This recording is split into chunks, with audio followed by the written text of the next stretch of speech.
La marche, c'est entre 4 et 6 km/h. Donc, alors, ne nous prenons pas la tête. Marche 5 km/h. Parmi vous, il y en a qui ont des grandes jambes, des petites jambes, des psoas souples, des psoas rétractés. J'ai un psoas rétracté, je fais des petits pas. Je fais des pas de 40, 50 cm. J'ai des psoas souples. Je fais naturellement des pas d'1 mètre. Et c'est facile de dire qu'un pas, c'est 1 mètre. Comme ça, on sait que j'ai fait 1 km, 1000 mètres, j'ai fait 1000 pas. Mais j'ai besoin de mon podomètre. Ah bah oui, c'est vrai que le podomètre, c'est compliqué. Hein. Il se relie au GPS, il regarde la distance que vous faites, il divise la distance par le nombre de détermination de la distance du pas et il vous dit votre nombre de pas. C'est très simple, c'est 1 mètre. C'est 1 mètre quand on est à 5 km/h, c'est-à-dire quand on a une marche lancée. Si je marche, file d'attente, 5 km/h, c'est simple. Parmi vous, il y a 4-8, il y a 5-2, 5 km/h. Je peux dire que j'ai été ce week-end avec un coach de marche, super, qui dit, moi, j'entraîne mes élèves à marcher à 7,7 km/h. Et bien franchement, c'est costaud. Hein. J'ai essayé pour voir jusqu'à quel moment je peux marcher en ayant un contact sans courir. Vous allez voir qu'au bout d'un moment, si vous voulez maintenir les pieds au sol, vous êtes obligé de bouger le bassin et de vous dandiner, de faire des pas qui accélèrent et de baisser votre centre de gravité. Donc, si je reste dans ma posture, personnellement, je sais qu'à partir de 7 km/h, je cours. Ça veut dire quoi? Je n'ai pas dit que j'allais vite. Ça veut dire que j'ai une phase où j'arrête l'appui. Donc, je dirais que la marche, c'est 5 km/h, c'est entre 4 et 6, et au-delà de 6 km/h, il faut être entraîné. La marche nordique, avec les bâtons, les gens marchent à 8, 9, 10 km/h. Johan Diniz, 20 km/h, mais avec un entraînement. Donc voilà, on situe la marche, un pas d'1 mètre, que vous ayez un podomètre ou un petit panda. Il y a 2 choses qui m'ont surpris. Vous voyez quelqu'un qui a arrêté l'athlétisme de haut niveau, je crois qu'elle était en 200 mètres et saut en longueur. En posture, c'est quelqu'un qui est gainé. C'est comme les danseuses, danseurs, c'est quand ils marchent, certains pourraient dire « Oh, ils ont l'air hautains, vous voyez, de marcher comme ça ». Mais non, elle a une marche qui est facile, qui est fluide, et quand vous la voyez, vous dites « Ça, c'est une marche humaine, quoi ». Ça, vous dites, elle a pas de problème. Elle en a peut-être, mais en tout cas, vous voyez cette idée de posture, tu es assis, tu vois quelqu'un passer, faites l'expérience, mettez-vous à une terrasse de café, vous allez voir des gens qui marchent. Ah, faites l'exercice, je vous le promets. À la façon dont ils marchent, vous vous rappelez les 101 dalmatiens? C'était l'analogie avec le chien. Mais à la façon dont ils marchent, c'est pas facile à suivre, mais c'est pas grave. À la façon dont ils marchent, vous pouvez vous dire, en forme, pas en forme. Regardez, je vais jouer le jeu. Je marche, je traîne les pieds. Ça donne l'idée de motiver? Pas du tout. Je marche, je redresse mes épaules. Ça donne l'idée un peu hautain, un peu dandy, un peu ce que vous voulez. Je marche de façon dynamique, c'est-à-dire je marche avec l'idée, ça avance, mais je n'ai pas l'impression de forcer. Vous vous dites musculairement, ça va. Je marche avec l'idée de dire boiterie. Donc qu'est-ce qu'on va regarder? Regardez les gens marcher. Faites l'exercice une fois, sympa, copain, copine, terrasse. Faites une petite fiche. Vous regardez 10 personnes passer et vous notez. Tiens, un t-shirt bleu là-bas, ouais, ok, vous ne mettez pas une note, hein, c'est pas éthique. Non, on ne juge pas les gens. Si on est soignant, on ne juge jamais les gens. On les écoute, on les regarde, on les conseille, mais on ne les juge pas. On ne sait pas ce qu'ils vivent. Et jamais on ne pourrait être à la place des gens. Par contre, on les conseille. Pour les conseiller, on capte des éléments. Ça s'appelle la sémiologie. Faites une sémiologie de la marche. Regardez les gens marcher. On ne va pas le faire avec vous. On pourrait vous faire passer là. C'est trop intime. J'ai peur de dire comme ça en plaisantant, toi, tu n'as pas l'air en forme, mais si c'est vrai, ça vous crée un climat qui ne doit pas être le climat en cours. D'accord? Mais regardez dehors, vous allez voir.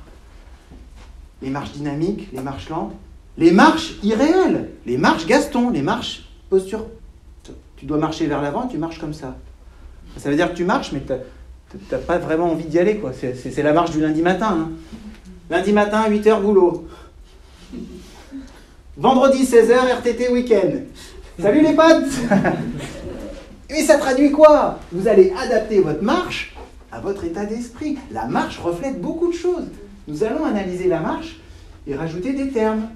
Parce qu'on pourrait dire en plus de cette analyse, ça vient de l'ischio, de la chaîne postérieure, ça vient du quadriceps, ça vient du pyramidal ou piriforme, ça vient du sacrum. Et on pourra dire qu'est-ce qu'on peut faire pour améliorer la marche. Un chirurgien, un homéopathe, un médecin chinois, un orthésiste, un ostéo, un chiro, ce que vous voulez, doit analyser la marche de la même façon. Pourquoi il y aurait une analyse ostéopathique de la marche? Cette espèce de présupposé de croire que parce que les gens ont un métier, ils regardent les choses différemment. On regarde tous la marche de la même façon. Et franchement, quand vous connaissez les personnes, je ne cherche pas à vous convaincre. Prenez un instant, gardez les paupières ouvertes ou fermez-les si vous avez besoin. Vous prenez vos amis, vos enfants, vos parents, les gens que vous connaissez très bien. À la façon dont ils marchent, vous allez dire « Oula, il y a un truc qui ne va pas chez toi aujourd'hui. » Il vous dira peut-être non. Si vous l'aimez, vous comprendrez que ce non veut dire « Oui, mais j'ai pas envie de t'en parler. » Il vous dira peut-être oui, et là, il faut prendre votre heure ou votre journée. Mais vous verrez, à la façon dont il marche, l'allant, la vitalité, c'est un témoin important. Ok? Alors, qu'est-ce qu'on peut dire de la marche? Cette succession d'appuis, est-ce que la marche fait du bien? Oui. Est-ce que la marche fait du bien aux articulations? Oui. À quelles? Toutes! Parce que si on marche lentement, 4 km/h, on peut marcher les bras ballants qui ne servent pas. Comme ça un peu. Vous voyez, j'ai le talon qui frotte un peu. Mais dès qu'on va marcher à 5 ou 6, c'est l'apologie de la préconisation de la marche dite rapide, on va avoir un mouvement des bras qui entraîne. Bras relâchés, ou des fois, on plie les coudes à 90, vous allez voir des gens qui marchent les poings serrés. Ou pas, ou les mains un peu comme ça. Parce qu'on va entraîner un mouvement de bras. Pourquoi on entraîne un mouvement de bras? Parce que le grand dorsal, anatomiquement le grand dorsal, inséré sur, vous vous rappelez la gouttière bicipitale au niveau de l'humérus? PDR, pectoral, dorsal, rond. Insertion proximale, insertion distale, ilium. Regardez ma chemise, je mets le bras en avant, qu'est-ce qui se passe? Ça tire ma chemise. En fait, c'est le reflet exactement de mon grand dorsal. En faisant ce mouvement de bras, je mets en tension le grand dorsal qui met en mouvement l'ilium, qui prépare l'ilium à la position de l'acétabulum qui va entraîner sur le psoas et sur la coxo-fémorale une préparation. Donc si je veux marcher vite, je marche avec mes bras. Si je marche lentement, je marche uniquement avec mes pieds, mes genoux, mes coxo-fémorales, mes lombaires, dans un complexe lombo-pelvi-fémoral, avec des chaînes musculaires antérieures qui vont être quadriceps, puis vous savez, il n'y a plus grand-chose après. Hein. Mais on va dire quoi? Quadriceps, tibial antérieur, et au niveau des pieds, on ne cherche pas, regardez ce que je fais, c'est la flexion dorsale, donc les dorsi fléchisseurs du pied.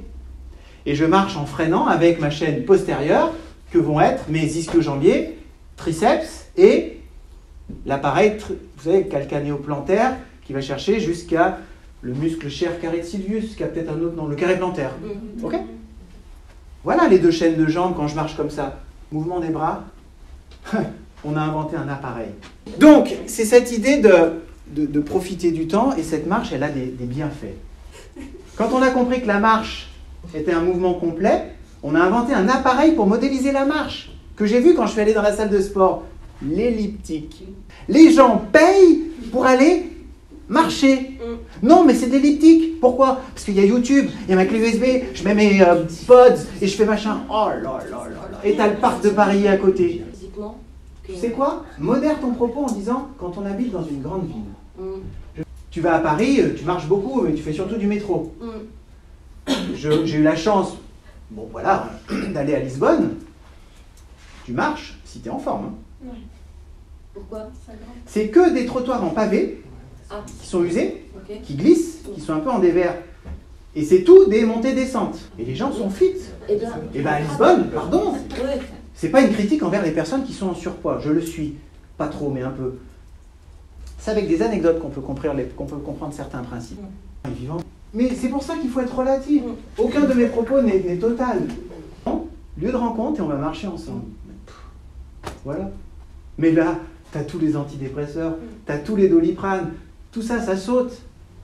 Lien social, on marche en papotant, on fait travailler le cœur, on fait découvrir la petite rue des Monts d'Or, tu reviens,